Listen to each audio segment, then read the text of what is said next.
سے خلا کی ڈگری لیتی ہیں. ابھی ایک کیس ہمارے پاس آیا, خاتون نے عدالت سے خلا کی ڈگری لی ہمارے پاس, پھر وہ ان کے دل میں کچھ اللہ کا خوف تھا, انہوں نے رابطہ کیا, ہم نے کہا یہ خلا تو صحیح نہیں ہوا, تو کہنے لگی بڑا ظالم آدمی ہے, پھر آپ ہمیں دلائیں اس سے طلاق. ہم نے کہا چلیں, وہ اتنی اس نے خطرناک چیزیں لکھی ہوئی تھی, ہم نے کہا بھائی یہ تو بیچاری مظلوم عورت ہے. تو پہلے ہم نے کہا اس کے میاں کو, میں نے خود ذاتی دلچسپی لی, بچوں والی عورت ہے اور اتنا ظلم کر رہا ہے وہ آدمی, اور 2-3 علماء کو اور بھی میں نے بلا لیا. ہم نے کہا بھائی ایک ادارے کو بھی انوالو کیا ہم نے اس میں, تاکہ ایک طرفہ میری ذاتی کارروائی نہ ہوئی. تو پورا ادارہ انوالو ہوا, ہم نے اس کے میاں کو بلایا, ہم نے کہا بھائی یہ جب تفتیش کی تو پتہ چلا یہ سارا جو کچھ لکھا ہوا ہے جھوٹ کا پلندہ ہے, سب جھوٹے الزامات. وہ کراس کوشچن کرتے ہی پتہ چل جاتا ہے نا. پھر بھی میں نے اس مرد سے کہا, میں نے کہا یار یہ تو سب جھوٹے الزام, خود عورت نے اعتراف کیا ایسے, میں تو پھر گھما کے پکڑتا ہوں نا, میں نے کراس کوشچن کیے, پکڑ لیا اس کو, مجھے اندازہ ہو گیا جھوٹ بول رہی ہے. میں نے اس مرد سے کہا, میں نے کہا دیکھو یہ تو جھوٹے الزام لگا رہی ہے, لیکن عقل مندی کی بات کیا ہے, جب یہ آپ کے پاس نہیں رہنا چاہتی تو چھوڑو یار, جان چھوڑاؤ, اسے طلاق دو, کیوں زبردستی رکھ رہے ہو. ایک عورت رہنا نہیں چاہتی ہے, اب وہ جھوٹے الزام لگائے سچے الزام لگائے, لیکن ایک کامن سینس کی بات ہے کہ جب ایک نہیں رہنا چاہ رہی, اللہ نے آپ کو رائٹ دیا ہے ڈیورس دینے کا, طلاق تو آپ ہی دو گے, وہ میں نہیں دے سکتا. لیکن ایک بات ہے کہ مشورہ تو میں دے سکتا ہوں نا.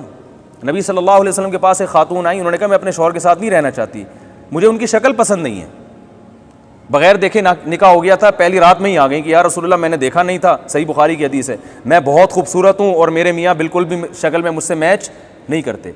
یہ نہیں کہ 1 سال 10 سال کے بعد آ رہی ہیں, تو 10 سال کے بعد آتی تو اللہ کے نبی فرماتے پھر پہلی رات میں ہی آ جانا تھا نا, 10 سال کے بعد آ کے کہہ رہی ہو 6 بچوں کے بعد کہ مجھے پسند نہیں ہے. تو پہلی رات کے بعد ہی آ گئی, کہہ رہی میں نے دیکھا نہیں تھا, مجھ سے غلطی ہوئی ہے, اور میرا خیال تھا نارمل, بہت خوبصورت نہیں ہوں گے تو نارمل ہوں گے نا. انہوں نے مہر بھی بہت دیا تھا, پورا باغ دے دیا تھا مہر میں, لیکن یا رسول اللہ بھی من الجمال ما ترى, آپ دیکھتے ہیں کہ میں کس قدر حسین عورت ہوں, اور میرے میاں قد کے بھی چھوٹے, رنگ بھی ان کا سیاہ ہے, اور مجھے ان کے اخلاق اور دینداری پر کوئی اعتراض نہیں ہے, لیکن میں نہیں رہ سکتی. تو اللہ کے نبی نے ان کے میاں کو بلایا, ان کو فرمایا کہ بھائی چھوڑ دو اس کو, طلاق دے دو, غلطی ہو گئی ان سے انتخاب میں, سلیکشن میں, اور اب ظاہر ہے جب محبت نہیں ہے, ان خاتون نے کہا یا رسول اللہ مجھے محبت نہیں ہے تو میں ناشکری کروں گی شوہر کی, مجھ سے حقوق نہیں ادا ہوں گے. تو شروع میں یہ فیصلہ کر لیا. تو اللہ کے نبی نے ان صحابی کو کیا مشورہ دیا, طلقھا, ان کو کیا دے دو, یک طرفہ ڈگری نہیں جاری کی کہ تم دو ورنہ میں ابھی پیپر پکڑاتا ہوں ان کو. یہ نبی نے اپنے لیے بھی اس کا حق نہیں سمجھا کہ مجھے بھی رائٹ نہیں ہے, یہ جس چیز کا حق اللہ نے نہ دیا تو وہ نبی کیسے اختیار کریں گے. تو جب نبی کو یہ رائٹ نہیں تھا کہ وہ کسی کی زوجہ کو کسی کے اس کے شوہر کی مرضی کے بغیر طلاق دے دیں, تو عدالت کو کہاں سے رائٹ ہو گیا بھائی یہ. تو آپ صلی اللہ علیہ وسلم نے ان صحابی سے کہا طلقھا, ان کو کیا دے دو, طلاق دے دو اور مہر واپس لے لو. تو انہوں نے کہا ٹھیک ہے یا رسول اللہ, میں نے دے دی طلاق اور مہر واپس لے لیا. تو میں نے بھی یہ میرے سامنے یہ حدیث تھی, میں نے ان سے کہا یار یہ نہیں رہنا چاہتی تمہارے ساتھ تو چھوڑو یار, دے دو طلاق, کیوں خام خام عدالتوں میں جا رہی ہے ادھر ادھر. اس نے کہا ٹھیک ہے نہیں رہنا چاہتی, میں نے اس کے بہت خیال کیا, اس کے حقوق ادا کیے. ہوا یہ تھا کہ بے روزگاری آئی تھی, تھوڑا سا ان کے ساتھ معاملہ کیا ہو گیا تھا, اونچ نیچ ہر گھر میں ہوتی ہے, اور انہوں نے کہا وہ بے روزگاری دور بھی ہو گئی, اب اللہ نے مجھے مالی وسعت دے دی ہے, لیکن وہ نہیں بھائی. تو میں نے کہا کہ آپ اس کو چھوڑ دیں. اس نے کہا میں چھوڑنے کے لیے تیار ہوں, اول تو یہ غلط مطالبہ ہے طلاق کا, لیکن میں پھر بھی دینے کے لیے تیار ہوں, اس شرط کے ساتھ کہ بچوں کو مجھ سے ملانے کا انتظام کرتی رہے, اور میری بیٹی جوان ہونے والی ہے, میں سوتیلے باپ کے ساتھ اپنی جوان ہونے والی بیٹی کو, بولو بھائی, کوئی بھی غیرت مند نہیں برداشت کرے گا. کیا اس کے آج کل انٹرنیٹ پر فحش فلمیں دیکھی جا رہی ہیں, آپ جوان لڑکی کو سوتیلے باپ کے ساتھ چھوڑو گے ایک گھر کے اندر, باپ برداشت کر لے گا یہ؟ اس نے کہا یہ رکھے اپنے پاس بیٹیوں کو, شادی کہیں کرتی ہے بیٹی میرے حوالے کرے. عورت نے کہا نہیں یہ نہیں ہوگا.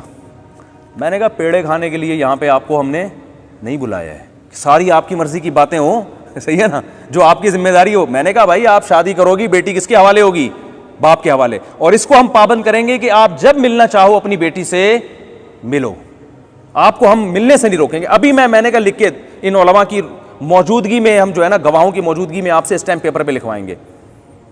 نہیں جی خاتون راضی نہیں. تو وہ چونکہ عدالت میں ان کو مزے لگے ہوئے تھے, عدالت یہ سب چیزیں نہیں مانتی. عدالت کہہ رہی ہے کہ سوتیلے باپ کے ساتھ بھی بیٹی کو رکھ سکتے ہو. شوہر اگر کیس کرے گا نا تو 20 سال لگ جائیں گے اس کو اپنی بیٹی واپس لینے میں. سمجھ میں نہیں آ رہی میرا خیال ہے بات؟ آ رہا ہے تو اچھی بات ہے. تو اس لیے عدالتیں قانون چینج کریں نہ کریں، اللہ کے بندو جب کوئی ایسا خلا کا کیس ہو، خواتین کو چاہیے اللہ سے زنا کرنا ہے نا تو پھر ویسے ہی گناہ سمجھ کے کر لیں، صحیح ہے نا، اس پہ بھی اللہ چترول تو لگیں گے طبیعت سے آخرت میں، لیکن کفر نہیں ہوگا وہ. اور زنا پہ حلال کا لیبل لگا کے کر لیا. کسی کی بیوی جب کسی اور مرد سے نکاح کرتی ہے تو وہ نکاح ہوتا ہے؟ او بھائی ایک عورت کسی مرد کی بیوی ہے اور طلاق لیے بغیر کسی اور آدمی سے شادی کرے تو نکاح ہوگا؟ وہ نہیں ہوگا. تو جب نہیں ہوگا تو وہ زنا ہوگا نا، اور کیا ہوگا وہ. تو یہ ہو رہا ہے، بہت دبا کے ہو رہا ہے معاشرے میں. تو میں پھر بھی بتاؤں، ظالم مردوں کو میں یہ نہیں کہہ رہا ان کی حوصلہ افزائی نہیں کر رہا. بہت سے کیسز آتے ہیں جن میں مرد بہت ظلم کر رہے ہیں تو اس میں ہم عورت کو خود طریقہ بتاتے ہیں کہ اس طریقے سے آپ اس سے طلاق لیں اور عدالت میں اس پروسیس سے آپ گزریں. لیکن بہت سے جگہ ایسا ہوتا ہے کہ تھوڑی موٹی کوتاہی ہوتی ہے جو ہر گھر میں ہوتی ہے. اور بعض دفعہ یہ ہوتا ہے مرد نے عورت کو تھپڑ لگا دیا، اس پہ خلا کی ڈگری لے لی. اب ایک تھپڑ غلط ہے، نہیں لگانا چاہیے، خلا تھوڑی بنتا ہے اس کے اوپر. کہ تھپڑ لگا دیا، 2 تھپڑ لگا دیے تو وہ میری انسلٹ کر دی، غلط کیا، اس پہ طلاق نہیں بنتی، ٹھیک ہے نا. ہر غلط پہ طلاق تھوڑی ہے. میاں سگریٹ پیتا ہے، غلط کر رہا ہے، لیکن اس پہ طلاق تھوڑی بنتی ہے. تو غلط کو صحیح کرنے کی کوشش کی جائے گی نا. تو یہ معاشرے میں چل رہا ہے، تو اس لیے اس کے خلاف آواز اٹھائیں، لوگوں کو بتائیں. اور جو ہے نا یہ جب پڑتی ہے نا تو پھر آپ کو میرے اس بیان کا اندازہ ہوگا. ابھی تو بہت سے یہاں کنوارے چھڑے چھاٹ بیٹھے ہوئے ہیں. اللہ نہ کرے آپ میں سے کسی کے ساتھ ایسا ہوا کہ اللہ نہ کرے بیگم صاحبہ کا کہیں چکر شروع ہوا اور اس نے عدالت سے جا کے خلا لیا، پھر آپ کو مفتی طارق مسعود یاد آئیں گے. مفتی صاحب آپ نے کیا پیارا بیان کیا تھا. کیونکہ جن پہ جب بھگتے ہیں نا جن ان سے آپ جا کے پوچھیں، ڈپریشن کے مریض بن گئے ہیں وہ، سمجھ رہے ہیں. اور خواتین سے اللہ کا واسطے، جو میں نے اس خاتون کا واقعہ سنا ہے نا 2 دفعہ طلاقیں لے کے 2 بچوں کا خرچہ لے رہی ہیں، اس کو بزنس نہ بنائیں. کہیں خواتین، بہت سی بے روزگار خواتین کہیں گی اور اس طرف تو ہمارا دماغ گیا ہی نہیں.